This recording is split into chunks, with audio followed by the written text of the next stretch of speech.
नमस्कार दोस्तों, स्वागत है एक बार फिर हमारे YouTube चैनल पर। दोस्तों, ये जो कहानी है यह बहुत ही खास है। यह कहानी है त्रिया चरित्र की। जो भी बंदा, जो भी मनुष्य इस कहानी को पूरा सुनता है वह कभी भी अपने जीवन में धोखा नहीं खाएगा। इस कहानी को सुनने के बाद आप अपने जीवन में बहुत बदलाव ला सकते हैं। इस संसार में ऐसी औरतें भी हैं जो सुंदर और सुशील औरतों को भी बदनाम कर देती है। हो सके तो कहानी को पूरा सुनिएगा, और आप कहानी को पूरा सुनेंगे तो आपको कहानी का मतलब समझ में आएगा। इससे पहले कि आप इस कहानी में खो जाएं, चैनल को सब्सक्राइब करना ना भूले। चलिए कहानी शुरू करते हैं। बहुत समय पहले की बात है। किसी राज्य में एक राजा रहा करता था। वह राजा बहुत ही धर्मात्मा राजा था। उसकी राज्य की चर्चाएं बहुत दूर दूर तक फैली हुई थी। उस एक राजा का पुत्र था जिसकी उम्र कुछ ज्यादा नहीं थी, 12 या 13 वर्ष होगी। वह राजकुमार बड़ा ही सुंदर था। राजा उसकी शादी कर देता है। जब राजा ने उसकी शादी की तो राजकुमार मात्र 14 वर्ष का था। तभी उसकी शादी कर दी। राजा अब बूढ़ा हो चुका था। एक दिन राजा ने सोचा कि अपने राजकुमार को अब राजा बना देते हैं, क्योंकि उस राजकुमार ने कई शादियां की थीं, और पहले के राजाओं में यही नियम था कि राजा जितनी चाहे उतनी शादी कर सकता था। वह राजा अपने पुत्र को राजा बना देता है। उसकी शादी हो चुकी थी, और एक नहीं, राजकुमार की 7 शादी हो चुकी थी। वह राजकुमार जो कि राजा बना था, अपनी पढ़ाई लिखाई फिर भी कर रहा था। वह रोज गुरुकुल पढ़ने के लिए जाया करता था कि एक दिन की बात है, जब वह राजकुमार पढ़ने के लिए विद्यालय जा रहा था तो रास्ते में उसे एक पनिहारी मिली। वह पनिहारिन भी बहुत सुंदर थी। उस पनिहारिन ने राजकुमार से पूछा कि हे राजा, आप रोज कहाँ जाते हैं? राजकुमार कहता है कि मैं रोज पढ़ने के लिए, विद्या ग्रहण करने के लिए अपने गुरु के पास जाता हूँ। तो वो कहती हैं, ये तो अच्छी बात है, लेकिन ये बताइए, आपने त्रिया चरित्र पढ़ा है? राजकुमार कहता है कि नहीं, मैंने यह कभी नहीं पढ़ा। फिर पनिहारीन कहती हैं कि आप त्रिया चरित्र अवश्य पढ़ो। राजकुमार कहता है कि यह त्रिया चरित्र क्या होता है? पनिहारीन ने कहा कि आप यह बात अपने गुरु से जाकर पूछना और त्रिया चरित्र अवश्य पढ़ना। राजकुमार कहता है कि मैं आज ही जाऊंगा और अपने गुरु से जाकर पूछ लूंगा कि आपने मुझे त्रिया चरित्र क्यों नहीं पढ़ाया। इतनी बात कहने के बाद वह राजकुमार वहां से चल देता है। वह पनिहारिन की बात सुनकर वह राजकुमार गुस्से में था। उसकी आंखें लाल थीं। वह अपने गुरु के पास जाकर प्रणाम करता है। गुरुजी ने पूछा कि बेटा, क्या हुआ? आज तुम क्रोध में दिखाई दे रहे हो और तुम्हारी आंखें लाल क्यों हैं? क्या बात है, मुझे बताओ। राजकुमार ने क्रोध में जवाब दिया कि गुरुदेव, आपने मुझे त्रिया चरित्र क्यों नहीं पढ़ाया? यह बात आपने क्यों छुपाई? त्रिया चरित्र के बारे में मुझे बताया क्यों नहीं? गुरु कहते हैं कि बेटा, तुम त्रिया चरित्र नहीं पढ़ पाओगे, क्योंकि त्रिया चरित्र पढ़ना खतरे से खाली नहीं होता है, और जब तुम त्रिया चरित्र पढ़ोगे तो उसमें तुम्हारी जान भी जा सकती है।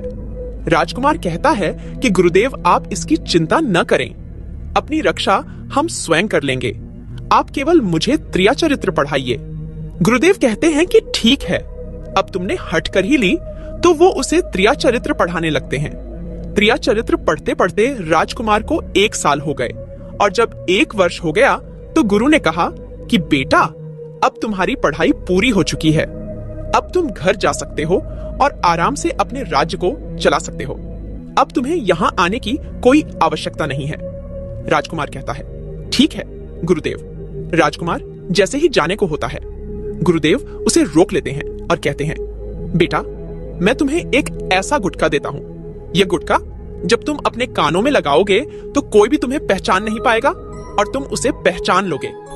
राजकुमार वह गुटखा अपने हाथों में ले लेता है, और गुरु ने कहा, इस गुट को ले जाओ और रात के 12 बजे, आज ही के रात में अपने महल से निकलकर के जंगल की तरफ जाना और पूर्व दिशा की ओर जाना। और जब तुम पूर्व दिशा की ओर जाओ तो यह गुटका अपने काम में लगा लेना और वहीं पर खड़ा हो जाना। वह राजकुमार कहता है कि ठीक है, ऐसा ही करूंगा। राजकुमार आ जाता है। जब रात के 12 बज जाते हैं तो उस राजकुमार की 7 पत्नियां सो जाती है। आधी रात के समय वह राजकुमार अपने हाथों में गुटखा लेकर महल से जंगल की तरफ चल देता है। राजा जंगल में पूर्व दिशा की ओर जाता है और वहां जाकर अपने कानों में गुटखा लगा लेता है। और वहीं पर खड़ा हो जाता है। तो उसने क्या देखा? उसने देखा कि वही पनिहारीन जो मुझे रास्ते में मिली थी, वही पनिहारीन एक थाली में खाना लेकर जंगल को जा रही है। वहां थोड़ी ही दूरी पर एक संत अपनी कुटिया में रहते थे। वह पनिहारिन संत के पास खाना लेकर जा रही थी। राजा ने देखा कि यह तो वही पनिहारिन है जिसने मुझसे कहा था कि त्रिया चरित्र की पढ़ाई पढ़ो, लेकिन पनिहारिन उस राजा को नहीं पहचान पाई क्योंकि राजा के कानों में घुटका लगा हुआ था। घुटका लगने की वजह से राजा किसी को भी पहचान सकता था। राजा ने अपने मन में सोचा कि चलो उसके पीछे चलते हैं कि यह आधी रात को भोजन लेकर संत कुटिया की तरफ क्यों जा रही है, इसका क्या कारण है। वह राजा भी उसके पीछे पीछे छुपता हुआ चल दिया। अब वह पनिहारीन उस कुटिया में उस साधु के वहां पहुंचती है। उस बाबा के पास जादू की पोटली थी। वह बाबा जादूगर था। राजा पीछे पीछे गया और वह छुप करके देख रहा था कि वह पनिहारीन और को बाबा क्या करेंगे। बाबा ने पनिहारिन से कहा, अरे पनिहारिन, पहले तू मुझे यह बता कि आज आने में इतनी देर कैसे लग गई। हाथ जोड़कर पनिहारिन कहने लगी कि महात्मा जी, मेरा विवाह हो चुका है और मेरे पति मुझे ले जाने के लिए आए हैं। हमें लेकर कल चले जाएंगे, इसीलिए हमें उन्हें सुलझाने में थोड़ी देर लग गई और यहाँ आने में भी देर हो गई।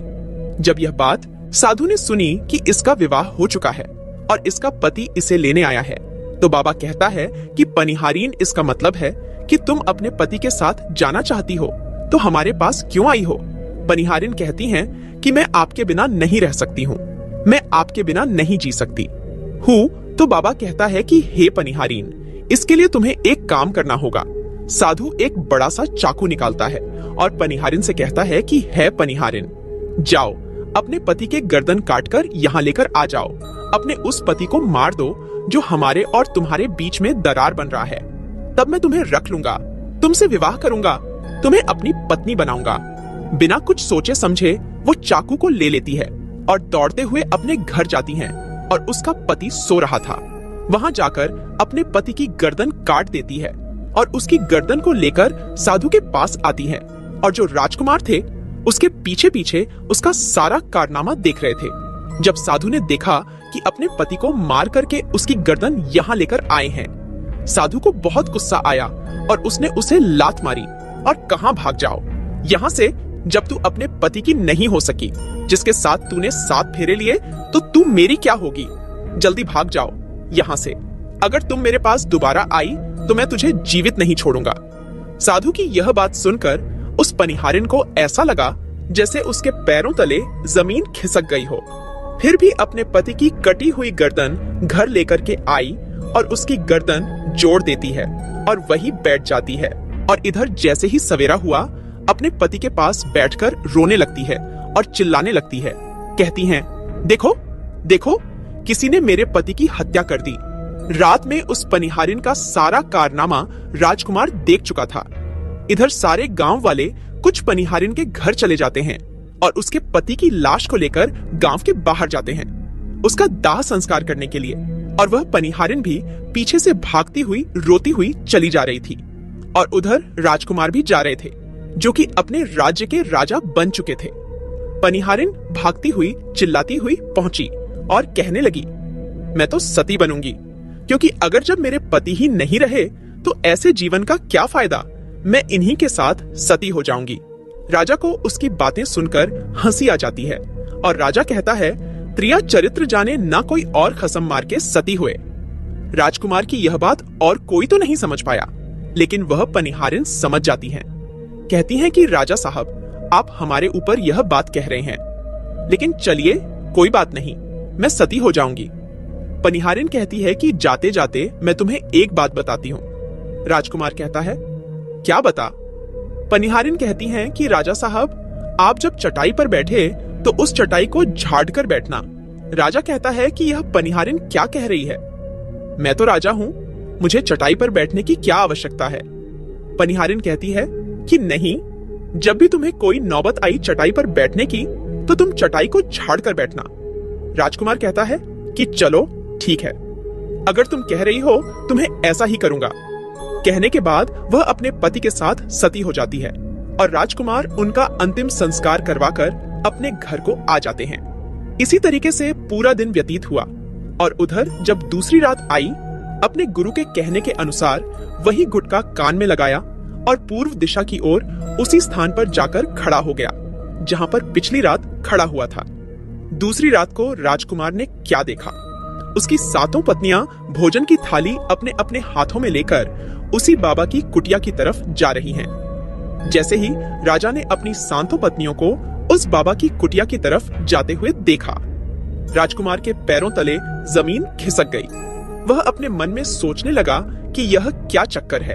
तभी उनमें से एक रानी राजकुमार को देख लेती है, लेकिन रानियों ने अपने पति राजकुमार को नहीं पहचान पाए क्योंकि राजकुमार अपने कानों में घुटका लगाए हुए थे।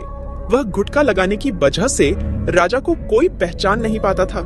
उनमें से एक रानी कहती है कि ए लड़के, इतनी रात को यहाँ क्यों खड़ा है? हमारी थाली लेकर के उस कुटिया तक पहुंचा बिना कुछ सोचे समझे। राजकुमार ने वह खाली अपने हाथों में ले ली और अपनी रानियों के साथ कुटिया तक जाने लगा। जब 7 रानियां राजकुमार के साथ उस बाबा की कुटिया में पहुंचती है, राजकुमार कुछ भी नहीं बोल रहा था क्योंकि राजकुमार देखना चाहता था कि हमारे प्यार में ऐसी क्या कमी है जो हमारी 7 रानियों इस बाबा के पास आती है और इस साधु के पास ऐसा क्या है जो हमारी 7 रानी अभी यहाँ आ रही है। वह राजकुमार छुप करके सब जानना चाहता था। इधर जब वह 7 रानियां राजकुमार को लेकर साधु के पास पहुंची तो महात्मा राजकुमार को देखकर कहता है कि यह कौन है? तो 7 रानियां कहती हैं कि महात्मा जी, यह बालक हमें रास्ते में मिला, इसने हमारी सहायता की तो हम इसे अपने साथ लेकर आए। रानी कहती हैं कि एक काम करते हैं, इसे आज रात यहीं रहने देते हैं, कल सुबह होते ही यह चला जाएगा। वह साधु उनकी बातों को मान लेता है। वह साधु अपने एक शिष्य को बुलाता है और उससे कहता है कि आज रात के लिए इस बालक की रुकने की व्यवस्था कर दो। वह शिष्य राजकुमार को लेकर एक कमरे में जाता है। उस कमरे में एक चटाई बिछी हुई थी। शिष्य कहता है कि देख भाई, आज तुझे चटाई पर सोना पड़ेगा। वह शिष्य राजकुमार को इतना कहकर वहां से चला जाता है। राजकुमार उस कमरे में अकेला पड़ जाता है। अपने मन में सोचता है कि आज तो नौबत आ ही गई, चटाई पर सोने की से राजा कहता है। चलिए कोई बात नहीं, आज की रात हम चटाई पर ही गुजार लेंगे। राजकुमार जैसे ही चटाई पर बैठने ही वाला था, उसे पनिहारीन की बात याद आ गई। वो सोचने लगा कि पनिहारीन ने मुझसे कहा था कि जब भी तुम्हें चटाई पर बैठने की नौबत आए, तुम चटाई को अवश्य झाड़ लेना। चलो आज पहले झाड़ ही लेते हैं, हो सकता है इसका कोई राज हो। जैसे ही राजा ने चटाई उठाई तो उसने क्या देखा? उसने देखा कि एक बहुत बड़ा भयानक कुआं है। जब उस कुएं को देखा तो राजा के होश उड़ गए। राजा उस कुएं के अंदर झांक कर देखता है। राजा को अंदर बहुत सारे कैदी दिखाई देते हैं जिन्हें उस्तादों ने अंदर कैद करके रखा था। उन कैदियों में से एक आदमी ने राजकुमार को पहचान लिया। वह आदमी राजकुमार से कहता है कि राजकुमार, आप यहाँ कैसे आ गए? राजकुमार कहता है कि धीरे बोलो, नहीं तो सब पोल पट्टी खुल जाएगी। तब सभी कैदियों ने कहा कि राजा साहब, आप यहाँ से भाग जाइए। हम तो यहाँ से निकल नहीं पाए, लेकिन आप यहाँ से भाग जाएं। नहीं तो आपका भी यही हाल हो जाएगा जो कि हमारा हुआ है। आप भी यहाँ फंस जाएंगे। आपको भी पकड़कर यह साधु इसी में डाल देगा। आप जितना जल्दी हो सके यहाँ से भाग जाइए। राजा जब उस कमरे के अंदर गया था तो अपने कान में से घुटका निकाल लिया था और जब राजा वहां से भागा तो अपने कान में घुटका लगाना भूल ही गया। राजा को भागते हुए उन रानियों ने और साधु ने देख लिया था। रानियों ने जब राजा को भागते हुए देखा तो रानियां कहती है, यह तो हमारे पति हैं। महात्मा से कहती हैं कि महात्मा जी, अब तो हमारी सारी पोल पट्टी खुल जाएगी। यह तो हमारे पति हैं और वह भागे जा रहे हैं। उन्होंने हमें यहाँ देख लिया है, अब हमारा क्या होगा? वह साधु कहता है कि तुम यहाँ क्या देख रही हो? जल्दी जाओ और अपने पति को पकड़कर लाना। तो रानियां राजकुमार को पकड़ने के लिए दौड़ी दौड़ी जाती है, लेकिन वह राजकुमार राजा जो था इतना तेज था कि वह अपने महल जा पहुंचा। घबराई रानियों के तो होश उड़ गए। फिर वापस उसी बाबा के पास आती है और बाबा से कहती है कि महाराज, अब तो हमारे पति हमें जीवित नहीं छोड़ेंगे। हम जैसे ही घर जाएंगे वहां हमारी जान ले लेंगे। महात्मा, आप हमें बचा लीजिए, इसका कोई उपाय कीजिए। तब जाकर वह साधु रानियों को एक जादुई कील देता है और कहता है कि जब तुम जाओ तो अपने पति को बहला फुसलाकर उसके माथे में यह घूंस देना। जादुई कील तुम्हारे पति को ढेर बना देगा और तुम साथ मिलकर उसे मार देना। बस कहानी खत्म हो जाएगी और तुम सातों रानियों बच जाओगी। सब रानियां तैयार हो जाती हैं। वह सातों रानियां साधु की बात मान लेती है और जादुई कील लेकर महल आती है। वह सातों रानियां आपस में विचार करती है कि राजा सबसे ज्यादा प्रेम सबसे छोटी वाली रानी को करते हैं, तो वह 6 रानियां मिलकर जादू वाला कील छोटी रानी को दे देती हैं और कहती हैं, ये लो तुम्हारा काम है, तुम किसी भी तरह राजकुमार के सर में यह कील गाड़ देना। छोटी वाली रानी कहती हैं, ठीक है, और छोटी वाली रानी वह कील ले लेती है। जब राजा ने उन सातों रानियों को आते हुए देखा तो क्रोध में कहा कि पहले तुम यहीं रुको, पहले मुझे यह बताओ कि हमारे राज्य में और हम में ऐसी क्या कमी है कि तुम आधी रात को उस साधु के पास जाते हो। इसका क्या कारण है, पहले तुम मुझे बताओ। तो सातों रानियों हाथ जोड़कर कहती हैं कि महाराज हमें माफ कर दीजिए, हमें लगता है कि उस साधु बाबा ने हम पर कोई जादू टोना कर दिया था, इसीलिए हमसे ऐसी गलती हो गई। आइंदा ऐसी गलती हमसे कभी नहीं होगी। छोटी रानी की ऐसी बातें सुनकर राजा उनकी बातों को मान लेता है, क्योंकि वह राजा छोटी रानी से बहुत प्रेम करता था। वह राजा भी सोचने लगता है कि शायद उस बाबा ने ही इन पर कोई जादू टोना किया होगा। अपनी सातों पतियों को माफ कर देता है और कहता है, ठीक है, तुम अपने कमरे में चली जाओ। सबसे छोटी रानी, जिससे राजकुमार बहुत प्रेम करता था, वह राजकुमार को खाना खिलाती है और राजकुमार को सुला देती है। जब वह राजा सो गया तो वहां 6 रानियां भी वहीं आ जाती है। सबसे छोटी रानी जो थी वह जादुई कील निकालती है और राजा के सर में तो देती है। छोटी रानी ने कील जैसे ही ठोकी, राजा पूरा तेजी से उठा, लेकिन इतने समय में वह ढेर बन चुका था। अब उस राजा में इतनी शक्ति नहीं थी कि उन रानियों से मुकाबला कर सके। वह सातों रानियां उस राजा को पकड़ने लगी। राजा फिर भी हिम्मत नहीं हारा।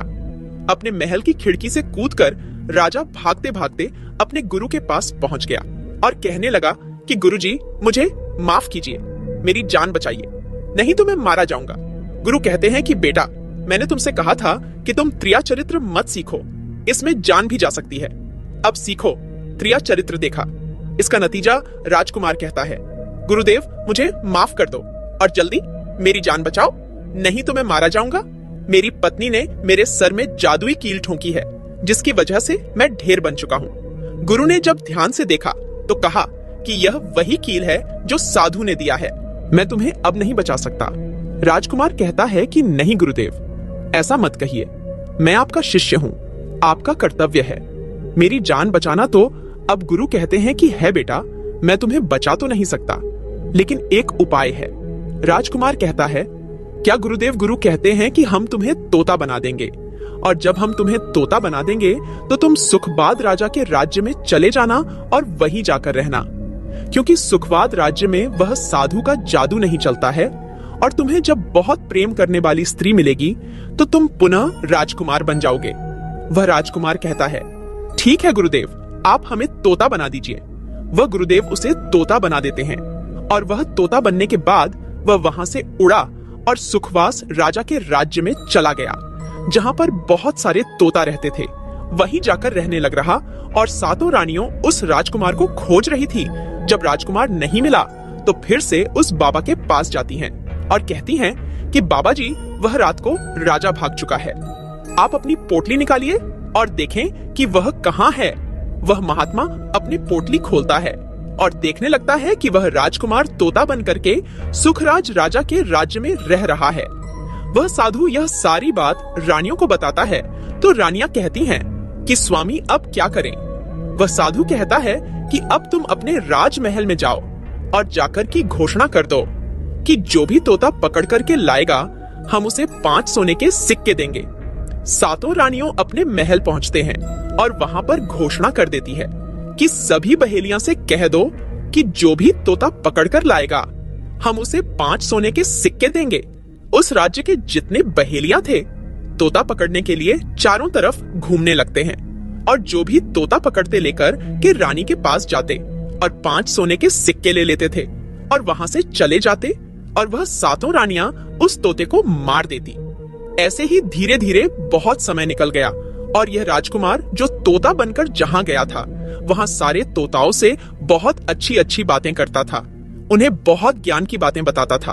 तो सारे तोता को लगा कि यह तोता तो बहुत समझदार है, यह तोता तो बहुत अच्छी अच्छी बातें करता है, इसे हम अपना राजा बना लेते हैं। सभी तोता मिलकर उसे राजा बना लेते हैं। राजकुमार सभी तोताओं का राजा बन जाता है और वहीं छुपकर रहने लगता है।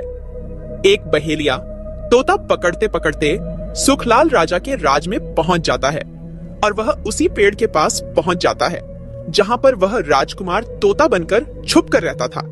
जब उस बहेलिया ने इतने सारे तोते को देखा तो अपने मन में सोचा कि अगर हम इतने सारे तोते पकड़कर रानी के पास ले जाएंगे तो हमें बहुत सारी सोने के सिक्के मिल जाएंगे।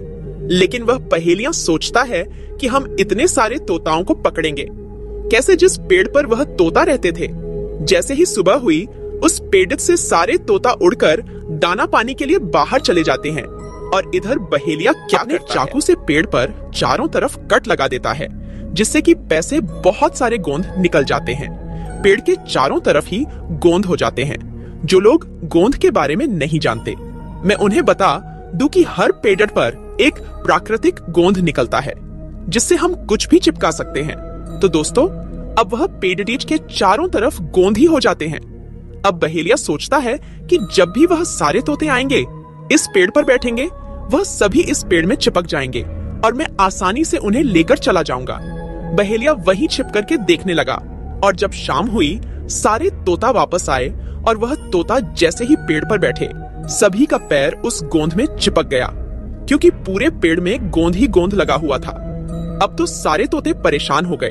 उनमें राजकुमार अभी जो तोता बना हुआ था वह भी चिपक गया था। सारे तोते राजकुमार से कहते हैं, क्योंकि सारे तोते राजकुमार को अपना गुरु मानते थे, कि आप कुछ भी सोचो, हम सबको बाहर निकालो, नहीं तो सुबह तक वह बहेलिया आएगा और हमें पकड़कर लेकर चला जाएगा।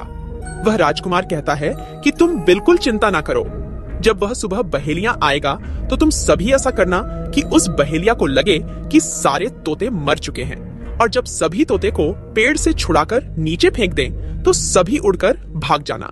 सभी तोता कहते हैं कि ठीक है। गुरुदेव सुबह हुई जैसे ही बहेलिया पेड़ के पास पहुंचा, सभी तोता ऐसे लटके हुए थे जैसे कि वह सभी मरे हुए हैं। जब बहेलिया तोतों को देखा तो सोचा कि अरे क्या हो गया, यह तो सभी मर गए, अब हमें सोने के सिक्के कैसे मिलेंगे?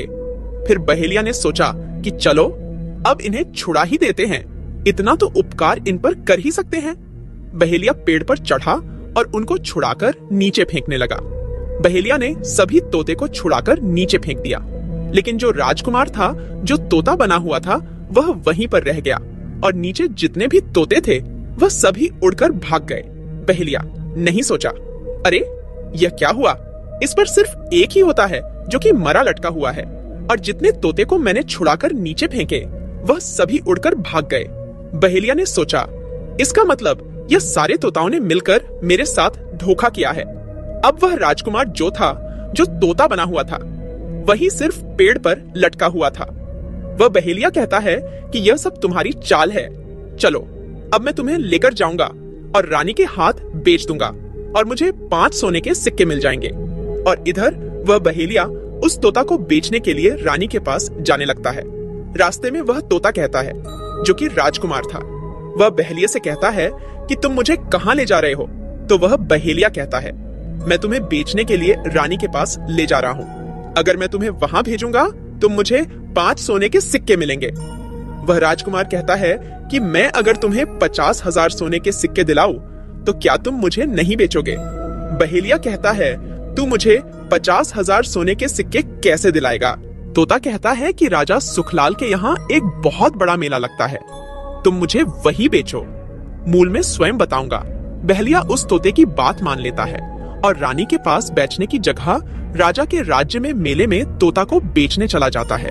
और राजा के राज्य में यह नियम था, अगर किसी व्यक्ति का सामान शाम तक नहीं बिके तो वह राजा स्वयं आकर उसे खरीद लेता था। बहेलिया उस तोते को लेकर बाजार में पहुंचा हुआ था। जब कोई व्यक्ति उस तोते को खरीदने आता तो वह पूछता कि यह कितने का है, तो वह बहेलिया कहता है कि तोता अपना दाम स्वयं बताएगा। तो वह तोता अपना दाम इतना बता देता कि कोई भी व्यक्ति उसे खरीद ही नहीं पाता। ऐसे ही करते करते शाम हो गई। अब शाम हो गई था। सभी अपने अपने दुकान लेकर चले गए। सभी का दुकान उजड़ गया था। बस एक बहेलिया और एक तोता ही रह गए थे। इधर राजा ने अपने सिपाहियों को आदेश दिया कर जाओ, देखकर आओ किसी का सामान तो नहीं रह गया है। जब राजा के सिपाही आए तो उन्होंने देखा कि एक बहेलिया तोता को लेकर बैठा हुआ है। सिपाही बहेलिया से कहते हैं कि हे बहेलिया, तुम्हारा तोता क्यों नहीं बिका? तुम इसे कितने में बेच रहे हो? तुम्हें तोता कहता है कि जो इन्हें 50,000 सोने के सिक्के देगा वही मुझे खरीद पाएगा। उस तोते की बात सुनकर वह सिपाही आश्चर्य में पड़ जाते हैं। सोचते हैं, अरे यह तोता तो अपना मूल्य स्वयं बताता है। राजा के पास जाते हैं और राजा को सारी बात बताते हैं और कहते हैं एक बहेलिया एक तोता लेकर बैठा हुआ है, लेकिन वह तोता अपना अमूल्य स्वयं ही बताता है। वह इतना महंगा बताता है, शायद इसीलिए उसे कोई खरीद नहीं सका। राजा सिपाहियों से पूछता है कि वह अपना मूल्य कितना बता रहा है, तो सिपाही कहते हैं अपना मूल्य 50,000 सोने के सिक्के बता रहा है। चलिए हम खरीदेंगे, अगर नहीं खरीदेंगे तो हमारे बदनामी होगी कि राजा के बाजार में बिका नहीं। और वह नाराज होकर चला गया। राजा अपने मंत्रियों के साथ अपने रथ पर सवार होकर बाजार में पहुंचता है। कहता है इसका क्या मोल है?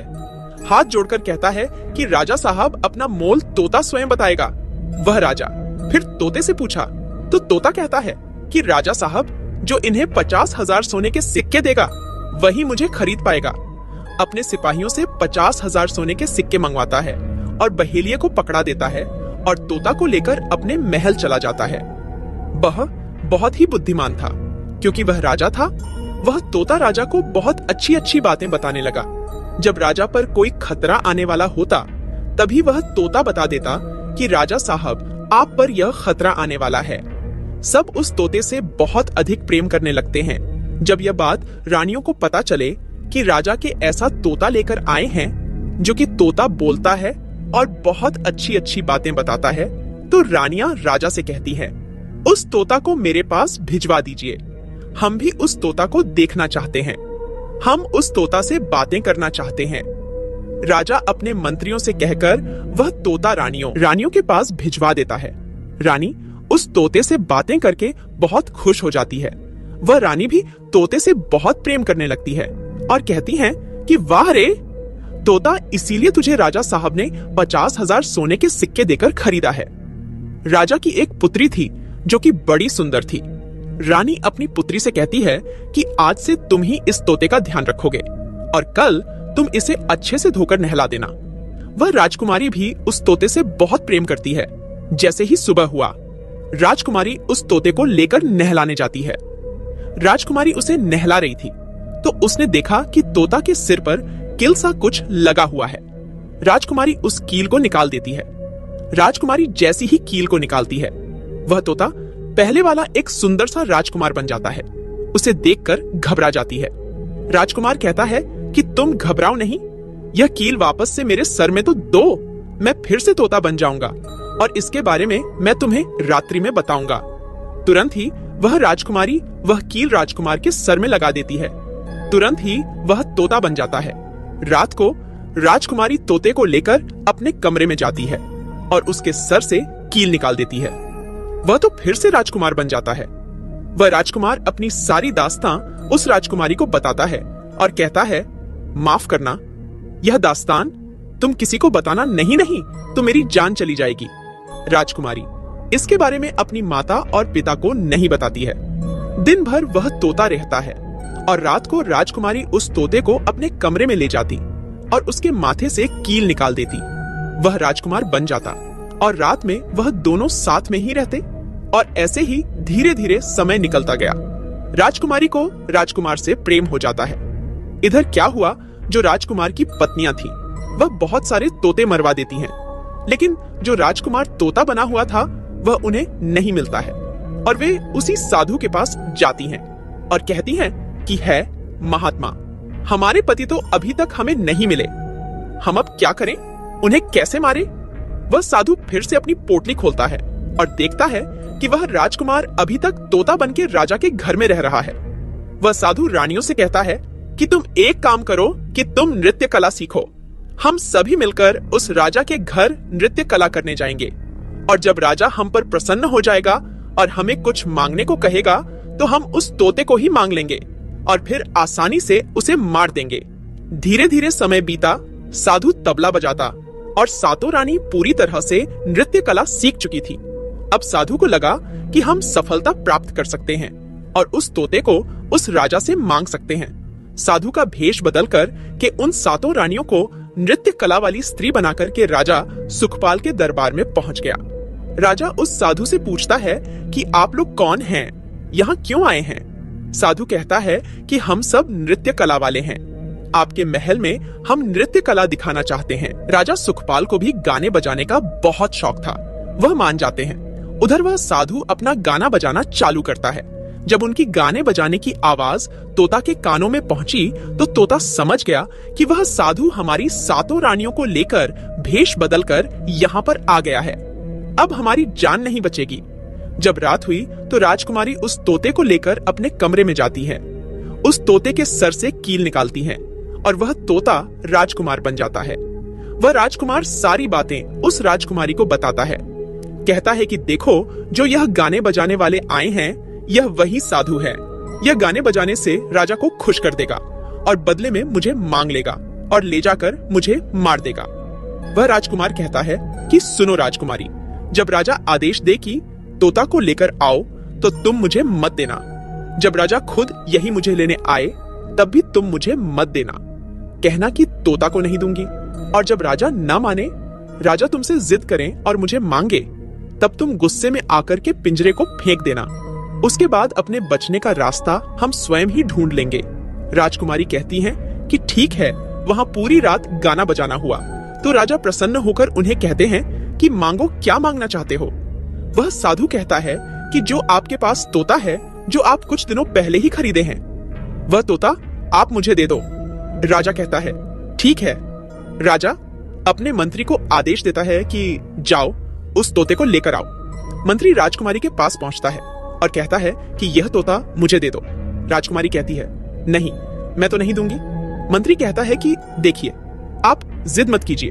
राजकुमारी कहती है कि तुम जाओ और मेरे पिताजी को यहाँ भेज दो, वह आकर इसे ले जाएंगे। मंत्री राजा को जाकर सारी बात बताता है। राजा स्वयं यही आता है। उस तोते को लेने के लिए वह राजा जाकर कहता है कि बेटे, यह तोता मुझे दे दो। यह नृत्य कला वाले को देना है जो रात भर यहाँ गाना बजाना किए हैं, यह उन्हें देना है। तो राजकुमारी कहती है कि पिताजी, यह तोता मैं नहीं दूंगी। क्रोध में आकर राजा कहने लगा कि बिटिया, कैसी बातें कर रही हो? इसे देने का मैंने वादा किया है। जब राजकुमारी ने राजा को क्रोध में देखा तो राजकुमारी को भी गुस्सा आ गया और राजकुमारी गुस्से में पिंजरे को जमीन पर फेंक देती है। वह पिंजरा जैसे ही जमीन पर गिरा वह टूट गया और तोता जो था वह सरसों का दाना बन गया। यह देखते ही साधु तुरंत कबूतर बन जाता है और उस दाने को चुगने के लिए झुकने लगता है। उसमें से जो एक दाना था बस वही राजकुमार था। एक नाली में जाकर गिरता है। जैसे ही वह दाना नाली में गिरता है, राजकुमार बाज बन जाता है और एकदम से कबूतर पर झपटता है और उसे मार देता है। इस तरह से उस साधु की मृत्यु हो जाती है। राजा यह सब देखकर आश्चर्यचकित हो जाता है। उस कबूतर को मारकर फिर से तोता बन जाता है और जो राजकुमारी थी उस तोते से कील निकाल देती है और वह फिर से पहले जैसा राजकुमार बन जाता है। वह राजकुमारी अपने पिता को सारी बात बता देती है। वह राजकुमार कहता है कि देखिए राजा साहब, मैं भी एक राजा हूँ और मैं आपकी बेटी से प्रेम करता हूँ और मैं उससे शादी करना चाहता। वह राजा अपनी पुत्री से पूछता है कि बेटी, क्या तुमसे शादी करना चाहती हो? राजकुमारी कहती है कि पिताजी, मैं इनसे प्रेम करती हूँ। राजकुमार उस राजा की पुत्री से विवाह करके अपने महल जाता है और जो उनके साथ पत्नी आती उनको पकड़बंदी गृह में बंद करवा देता है और खुशी खुशी उस राजकुमारी के साथ रहने लगता है। यही है त्रिया चरित्र की पढ़ाई, जिसे पढ़ने के बाद राजा को अपनी जान बचाने के लिए क्या क्या नहीं करना पड़ा। तो दोस्तों, आज की वीडियो कैसी लगी कमेंट करके जरूर बताएं। वीडियो पसंद आई हो तो लाइक करें और अपने दोस्तों को शेयर जरूर करें।